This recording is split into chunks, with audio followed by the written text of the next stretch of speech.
All right. We're here to talk about automation with config deployment in my little section of NANOG 81. And with that, I'll jump into a quick introduction of myself. I'm Ken Salenza, I'm Manager Director at Network to Code. I was your classic traditional network engineer by day, coder by night. I was always the one in the corner, having no one to kind of code with. But I've been kind of following that throughout my career. I converted to a full-time network automator back in 2016, and I've been in the industry since 2000 when I joined the Air Force in IT.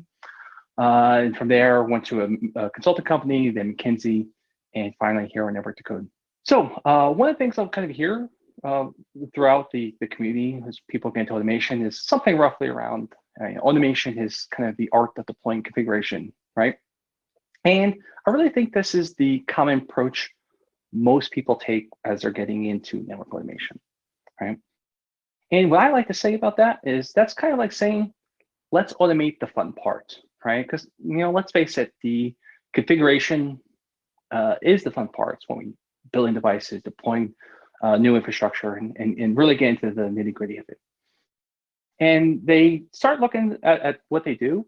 The average network engineer starts looking at what they do, and they say, "Well, I configure, IPsec tunnels, firewall rules, switch port configurations, and that must be where my time is spent." And there's certainly some truth to that, right? So what they start doing is building this one-to-one mapping of like some automation script, something like configure IPsec tunnels or deploy firewall rule, some playbook like that.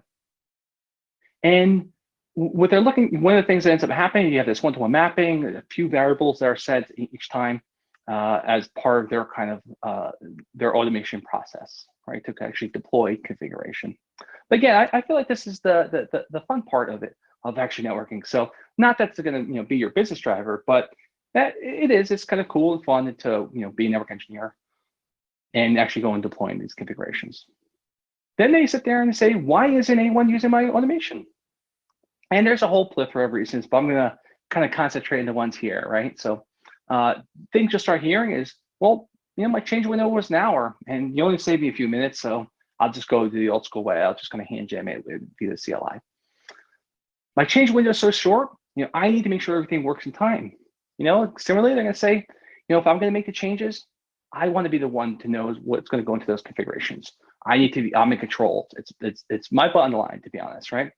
And then ultimately, if automation can't be run unattended, I still need to verify everything myself. So great, you deploy this configuration, but I'm still stuck verifying the entire process actually worked and taking all the responsibility of that. Oh, so what are some of the issues with that kind of process, right? We'll talk about this kind of data curation and source of truth, right? And we'll talk a fair amount about source of truth throughout this presentation, right? And a lot of time is spent getting the quote unquote correct data for the configuration, right? And what do I mean by that? If you look at the bottom of the screen here, you see in red, you have a key value pair with the variables in red. These are the things that change from each deployment process to each deployment process, right? This data is kept transactionally, meaning the engineer has it, runs it, and that's it. It only exists for the length of that change window, and that's it, no longer. It's not kept in a source of truth, right? Which becomes a problem as you get further into your automation journey, because you have to keep doing this. You have to keep doing this analysis each time, right? And one of the reasons you have to keep doing this analysis is where is your data stored? It's stored in spreadsheets and Word documents and databases, right? But nobody actually trusts that data, right? What they trust? They trust the actual configuration on the device. So they get the next tunnel, they say tunnel 135 is next available, but they still go and verify anyway, right? Spending all that time to begin with. The other problem is this verification problem, often pre and post changes. There's a tremendous amount of time spent on defining what the network is healthy, right? This takes a lot of institutional knowledge. And what I've noticed and kind of working with a lot of different customers is that no two network engineers within the same organization team do it the same. They may both run exactly the same commands and come to a different analysis on it. One sees a route that they think should be in there. The other is not concerned about that. They're only concerned about the change at hand, and they both can come to the same conclusion. By and large, people tend to run roughly the same changes, but slightly different, right? So they're actually all doing different analysis and looking at the same part of the data and the configuration slightly different, right? But they have to go through this point in the process.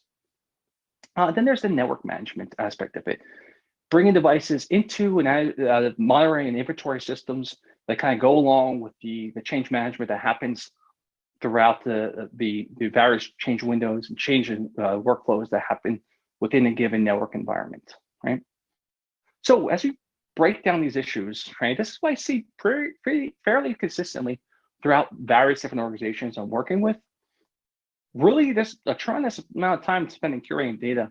The verification process takes, monitoring. Sometimes people don't concern themselves about it, but at the end of the day, I'm fairly consistent to see the actual configuration deployment process tends to be one of the simpler, one of the shorter processes in this whole chain, right? So how do we kind of actually identify where your time is going? How did I come up with this data, right? And one of the things I do often is a workflow analysis, kind of work with various different organizations through a workflow discovery or assessment process to understand what's going on with their automation strategy. So why is this so important, right? One of the things I find pretty universally is that most organizations don't actually know where their time is going, right? They're not aware of what other groups are doing, the various CAB review processes and approvals that are required for the entire system.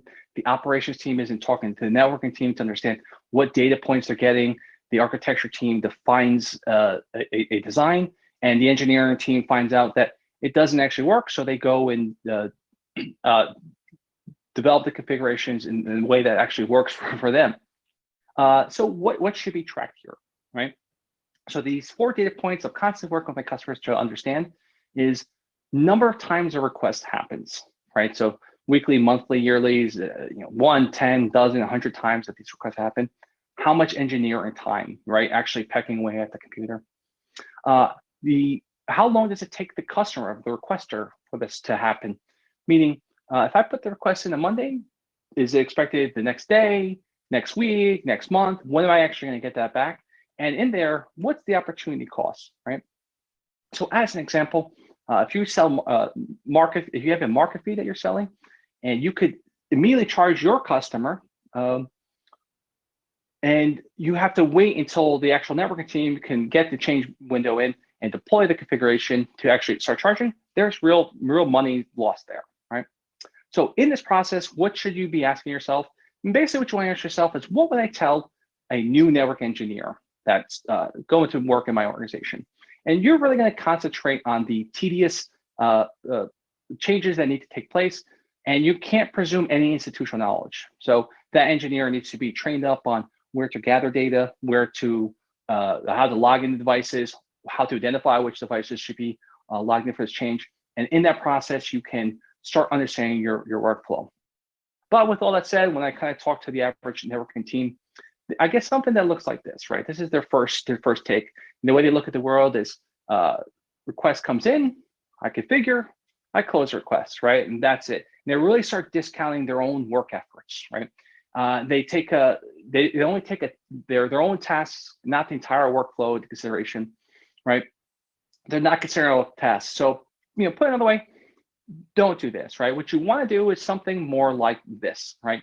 Really start understanding the different tools, systems, groups that are working in there, right? And this looks, starts to look a lot better. It really starts to show the complexity of what your networking groups are actually doing, right? But better yet, let's start overlaying how much time is required for these various different tasks. And what we start to see happening here is where most of the time is taking place. And I'm not going to go through all the various different steps here, but what I really want to concentrate on is the applied configuration step doesn't take that much here. 10 minutes could be very reasonable for a lot of these requests just to paste in configurations in 1 to 2 or 3 devices, right? But the pre and post validation, data curation steps start taking a long time, right? So rather than take this automation deployment process of deploying configurations, let's see if we could start automating the other aspects and the other tasks that are associated with it. All right, so we'll start with the data curation step, right? One of the strategies I see is to limit the freeform fields from the requester and kind of work with your ITSM team. What I see the networking teams doing all across the board is taking data ownership of all requests that come in. What I often see is an Excel document comes in with freeform fields in there, and every field is non-normalized, not filled out. One FQDN in one cell, 5 subnets in the next cell, 2 IPs in the next cell, and there's no kind of rigid constraints on there, right? So really start working with your customer, your requesters, and with the ITSM tool or whatever the requesting system is, to limit their options and to make sure the data that comes in is qualified. Right? Then to start moving your tunnel assignments and whatever get next type capabilities to a programmatically accessible attribute, right? A database, a netbox, Git, G-Sheet. It doesn't matter as long as you can programmatically read and make updates to this document store or data store, I should say. You're fine. The tool is a little bit less relevant. Some tools are, of course, better than others, but that's just the way it goes. And then start to develop automation to update the source of truth for those next tunnels and subnets. And then verify it, right? You want to actually go to devices. We're more than likely, you're not going to be ready to just say, okay, it grabbed it from the source of truth. We're going to trust that it's going to deploy. You're still going to follow that process of verifying that those resources aren't there. Is tunnel 135 actually used? Yes or no? And then to develop the automation to create the configuration snippets, but not to deploy them, right? And there's a key delineation. And what do we mean there? Something like this, right? Where you take qualified data from a normalized data store, database, Git or something, some JSON schema for Git, with a qualified Jinja template, and the output you're going to get is going to be qualified, right? Good data in, good data out, garbage data in, garbage data out, right? And this is really a roundabout way of saying the source of truth is the cornerstone to network automation. I cannot stress this enough. It is truly the cornerstone to network automation, right? As you look at a system like this, you can't interject kind of bad configuration if you follow this process, right? There's no way to have an extra character, an extra configuration into your template without going through your CI system. Your database is going to do schema enforcement, right? You can't get this completely non-normalized data, right? Okay, and if we go back now to our workflow, we start overlaying the tasks, the automation that are overtaking the previously manually tasks, we end up with something like this. And you can see that we are overtaking the tasks that take a serious amount of engineering time with a kind of simple process here, right? And we'll get into later how we kind of stitch together the system, but for now, we'll just kind of take it one at a time and just imagine an engineer just typing in Python, whatever that pi, right? Reserving tunnel, getting the subnets, generating configuration, right? To be later manually copied over. The next step is the verification, which is kind of often the pre and post checks, right? Each engineer has their own tests. There's no standard definition of healthy. There's no baseline between data that's not SNMP, right? I often, work with customers that have optic level issues because that's not captured by and large by SNMP. So they don't even know if it's healthy before or after. Data is intended to change. If you're going to create a tunnel, it's going to be different, and that's you're going to have 100 tunnels before and 101 tunnels after. And this is going to when you're doing your manual diffs between them, it's going to make it kind of hard to kind of see what's changed because you wanted to change and what changed because there's another issue that you didn't really realize. The raw text that's in there with all the timers and counters make it nearly impossible to effectively use diffs. If you have like OSPF or the BGP tables that you're kind of reviewing with the constant timer changes from the pre and post and trying to compare them and try to pattern match one change that might be actually incorrect between the sea of diff data, it's nearly impossible to do effectively. There still needs to be this evidence of change control, that there's a demonstration of pre-healthiness and post-healthiness of the device. So what I suggest is to really rethink how pre and post change validations are done, right? Get your data into structured data and then query that data, right? And what I mean by that could be anything from ensure all neighbors that are configured are actually up, right? And compare it to a healthy state, right? And then rerun all your checks each time. Well, if you're not running individual commands, you could just sit there and say, run these 5, 10, 20, 30 different, validations to say this device is healthy or these devices are healthy, because you're not actually manually going through it and just saying, define against healthy, not against this change. And it kind of changes the way to think about it, because you have this ability to kind of do more with less actual engineering effort on it, right? But you can see here, you have all this capability. Once you get into structured data, you could start querying this. You could sit there and say, I want to compare my routing table with the amount of routes, but not the timers. That's not interesting data to me. Timers are going to change constantly, so I'm not going to query that part of it. I'm not going to look at that data to understand anything. And it really removes that manual diff review, which just isn't that effective. We've all done it. We've all been there. And you do the best job you can, but you get to a point where there's just so much your eyes can, your eyes get so strained, you're gonna miss things, right? That's just the nature of the beast. Okay, so now again, we're gonna overlay this on top of our workflow and see where the automation task is, the additional automation task. But right, smack in the middle, there's this manually applied configurations, right? Which is fine, it's great. The engineer is still in control of their own destiny. They understand what's happening. They understand what's what they're actually pasting and what they're taking control of for their change window. Another kind of component of this is network management, and some organizations don't do this as religiously as others. One of the reasons is because of this exact process, right? People tend to put things into maintenance mode, forget to bring them out, bring it into inventory management system, forget to bring it back, bring it out of the inventory management system, forget to bring it back in, and so forth, right? And you end up with these dozens of unanswered alarms that people are now reacting because you don't have the correct processes in place for that, basically, right? During your change windows, you're not effectively managing all of that. Again, another part that's kind of primed for automation, right? To sit there and say, start maintenance, end maintenance. Take my devices out of maintenance so it's not being monitored. We're going to expect the links to go up or down during this change window, and that's great and perfectly acceptable. So at this point, you kind of look and you sit there and say, we still are deploying configurations manually, but we've automated most of the long engineering, tedious tasks of it, getting data, verifying stuff, reviewing hundreds of lines, thousands of lines of operational data that kind of bring no value, right? The whole point is to deploy the change to get the new service, right? And that's where the value is, and that's where you can kind of keep, I'm making the recommendation to, especially as you're getting started, to kind of keep that manually at first. Not in all conditions, but in a lot of conditions, I think it makes sense. Okay, so final thoughts here. So where are the benefits, right? The network engineer, I think this is this huge cultural benefit, right? We have this idea that all network engineers are dinosaurs. They just want to go into CLI. I think there's a cultural consideration to really consider here. They need to be in control and to understand what's happening. And if it goes into this black box, black abyss, they don't know what's happening, right? They don't see what's going on. You allow the network engineer to maintain that and to build trust into the automation system. When they see that every time automation is building the right configurations, all they have to do is kind of blindly apply them. All the operational tasks, all the data curation steps are being done.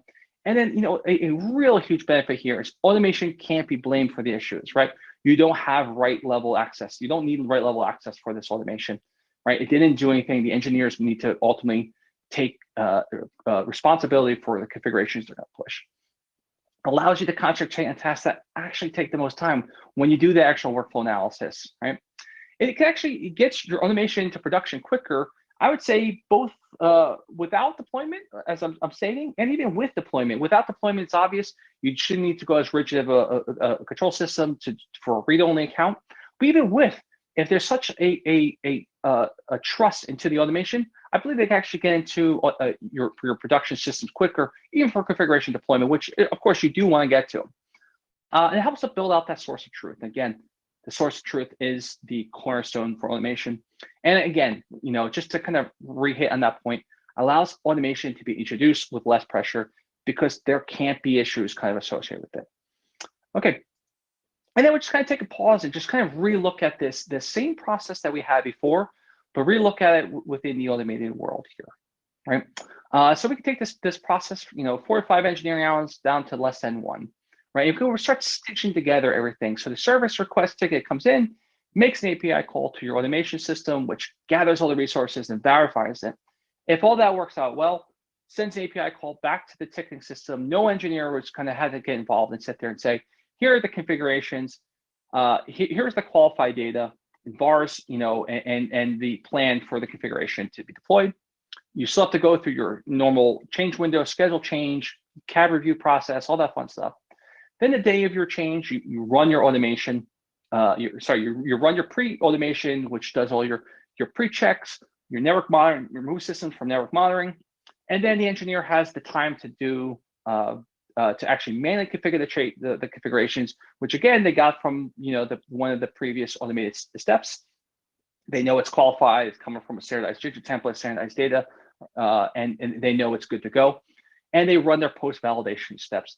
And then finally, you can even have a kickback off to close a ticket with all of the evidence that's in there that says that this is a healthy device after the change, healthy device before the change.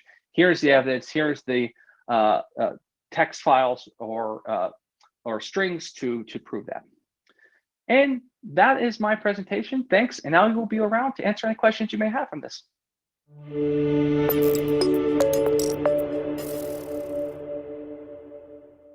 Hello, thank you. I'm here with Ken live. Thank you, Ken, for presenting. We are monitoring the Q&A tab for any questions. I'll give it about 30 seconds to see if anybody has any questions.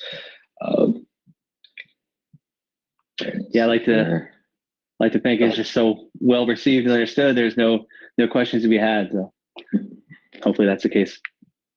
All right. So,